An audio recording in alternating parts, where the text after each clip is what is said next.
While the world focused on intraday volatility, analyst upgrades, and headline price targets, the real event happened inside locked vaults and settlement systems, places without screens, without commentary, without votes. Gold did not rise to 4,130s because confidence returned. It rose because paper promises detached from physical supply. On one side of the system, claims, futures, ETFs, swaps, unallocated accounts, leveraged, rehypothecated, arbitraged for yield and liquidity. On the other, metal, finite, immobile, audited by weight, not price. This was not a rally driven by optimism. It was a repricing driven by constraint. As liquidity thinned, margin requirements tightened. As arbitrage failed, delivery schedules slipped. As paper claims multiplied, vault inventories did not. What followed was not panic, at least not publicly. It was procedure. Rulebooks opened, clauses activated, language changed. The system did not break suddenly. It revealed itself, slowly, mechanically, without drama. Gold at 4,130 is not a signal of safety. It is a signal that the distinction between price and possession is no longer theoretical. This is not a forecast. This is a post-mortem unfolding in real time. What visibly broke was price discipline. Gold moved through levels that, on screens, appeared orderly. Steady bids, clean charts, familiar explanations. The public saw a rally. Analysts saw inflation hedging. Commentators saw safety returning. What actually happened was different. The screen price advanced while the physical system tightened. Volume increased where delivery was optional. Silence spread where delivery was mandatory. The market appeared liquid, yet access narrowed. This divergence was not chaos. It was alignment failure between paper claims and physical metal. The noise framed confidence. The signal lived elsewhere. The causal chain was mechanical. Paper demand expanded faster than physical supply. Futures, ETFs, and unallocated accounts absorbed flows because they were instant, levered, and cheap. B. Arbitrage incentives assumed metal could always be sourced. That assumption held only while liquidity was abundant. As physical availability tightened, the basis widened. C. Liquidity was quietly removed. Dealers shortened terms. Inventory previously available at narrow premiums became conditional. Margin requirements rose to manage volatility that was itself a symptom of scarcity. D. Institutional exposure increased. Banks and funds running matched books discovered the match depended on timing. When delivery windows slipped, timing became risk. The analogy is a queue. As long as the line moves, tickets feel equivalent to seats. When the line stops, tickets are reclassified by proximity to the door. This was not a speculative frenzy. It was a congestion event. First came margin hikes. Volatility justified them. Higher margin reduced participation, concentrating risk among larger players. Then came soft halts. Not suspensions, but pauses. Longer settlement cycles, narrower delivery hours, revised collateral haircuts. Each adjustment increased stress. Reduced liquidity widened spreads.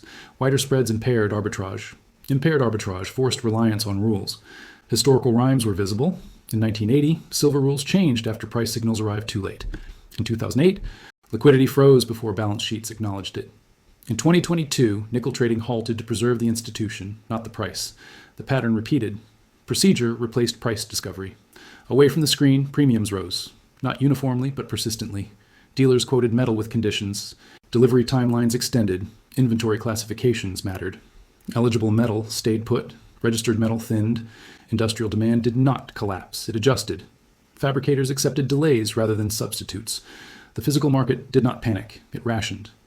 What the public interpreted as strength was, in fact, constraint. The noise described optimism. The signal described a system beginning to choose who would be served and who would wait. What visibly broke was availability. Official reports showed inventories holding steady. Daily updates suggested continuity. On screens, nothing collapsed. The public saw balance.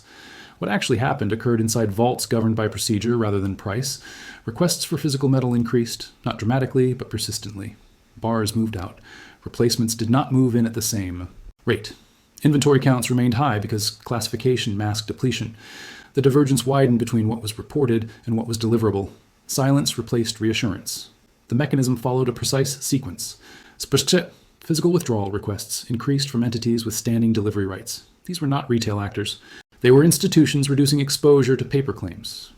B. Arbitrage assumed that eligible inventory could be converted to registered supply on demand. That conversion required consent, fees, timing, and willingness, none of which were guaranteed under stress. C. Liquidity was removed when holders of eligible metal chose not to reclassify. Metal remained in vaults, but outside the delivery pool. On paper, it existed. In practice, it was unavailable. D. Institutional exposure rose for clearing members and custodians whose obligations depended on optional behavior becoming mandatory. Margin pressure increased as delivery risk replaced price risk.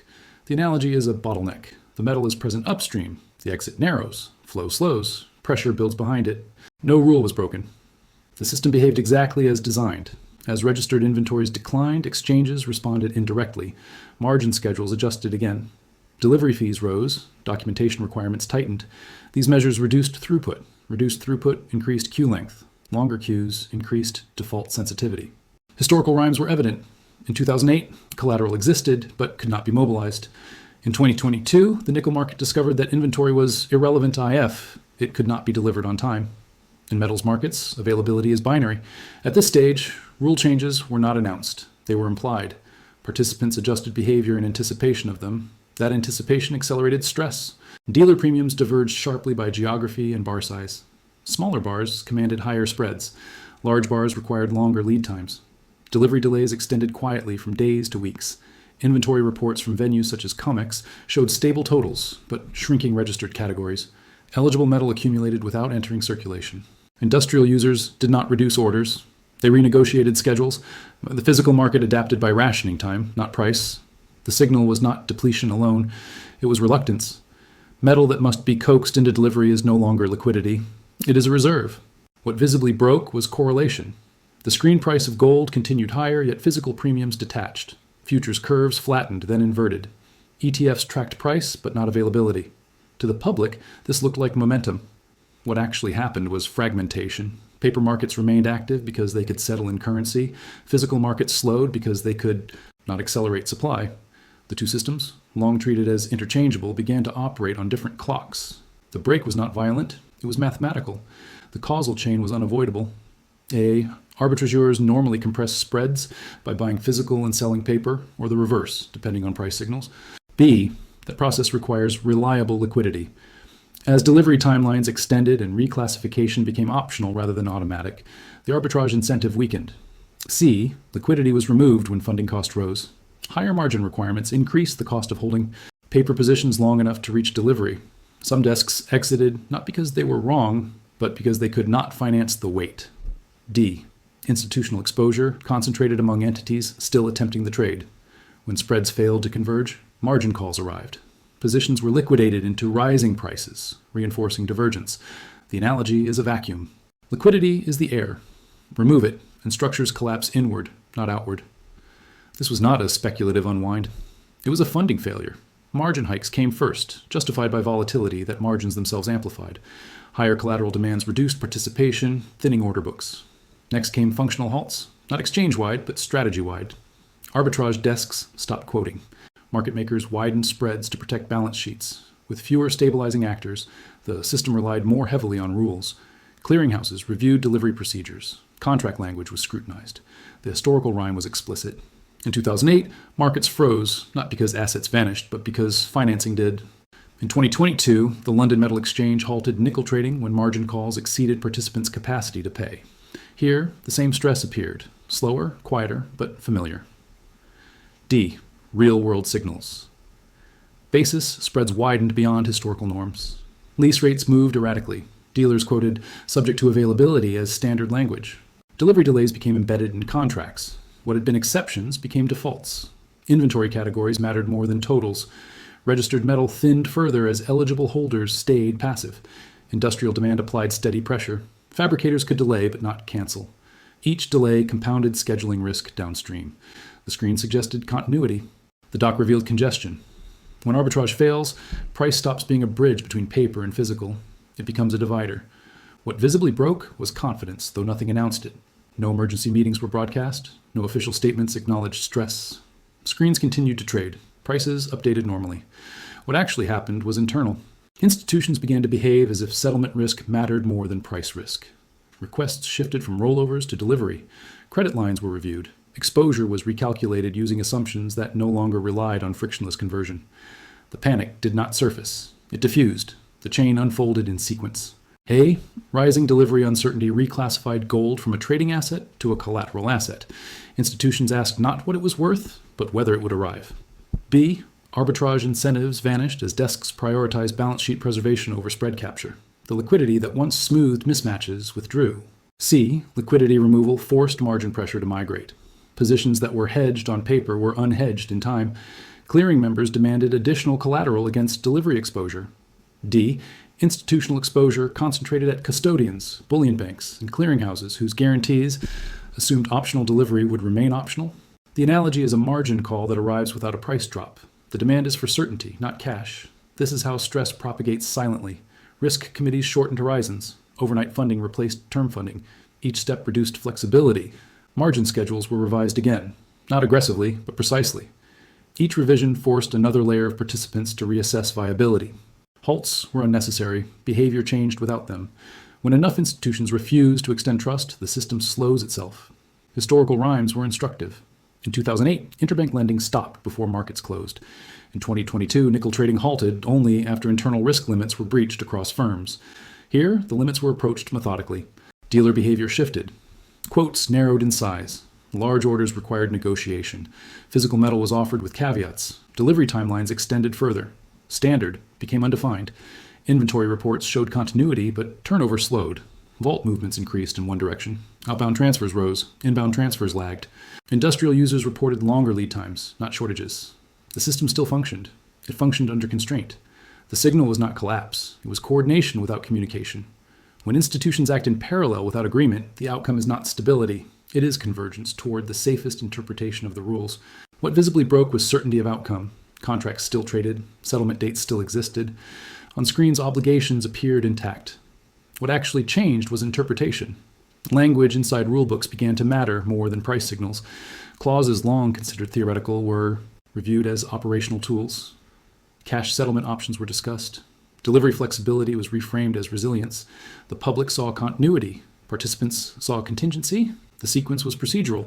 A.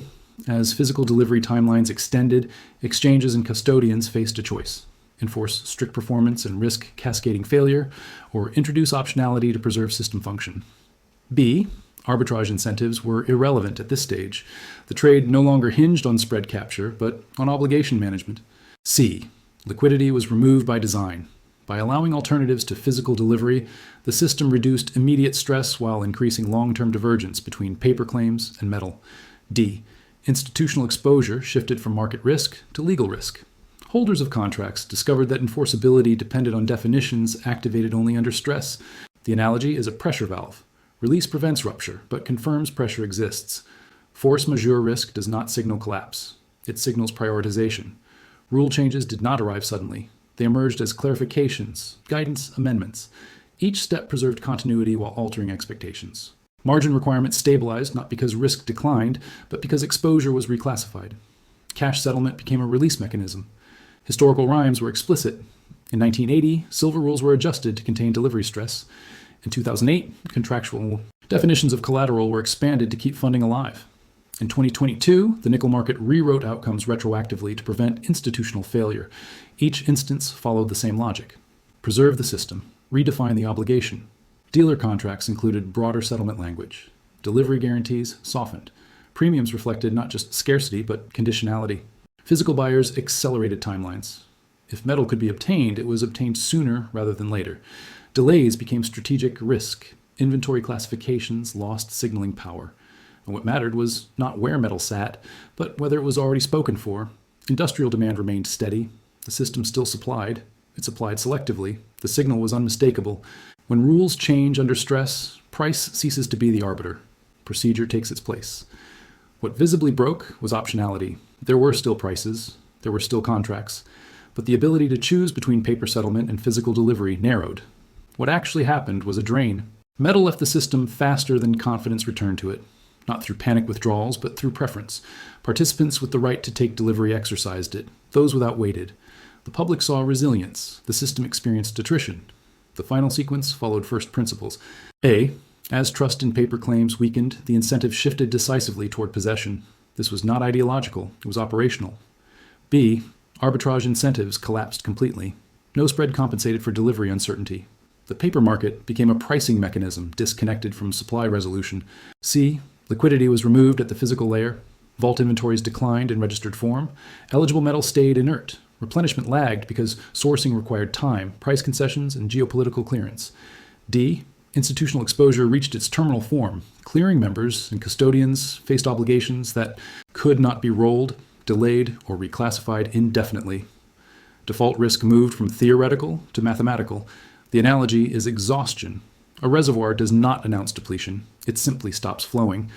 With buffers thin, the escalation path shortened. Margin hikes no longer solved anything. Halts were ineffective because trading was not the constraint. Rule changes had already been deployed. What remained was prioritization. Who would receive metal? Who would receive currency? Who would wait? Historical rhymes converged. In 2008, liquidity backstops delayed recognition of insolvency. In metals, delay cannot create supply. In 1980 and 2022, resolution favored institutional continuity over contractual purity. Here, the same logic applied without spectacle. D. Real-world signals. Dealer premiums reached levels that discouraged casual buying, but failed to attract new supply. Delivery timelines became estimates rather than commitments. Inventory reports showed stability only in aggregate.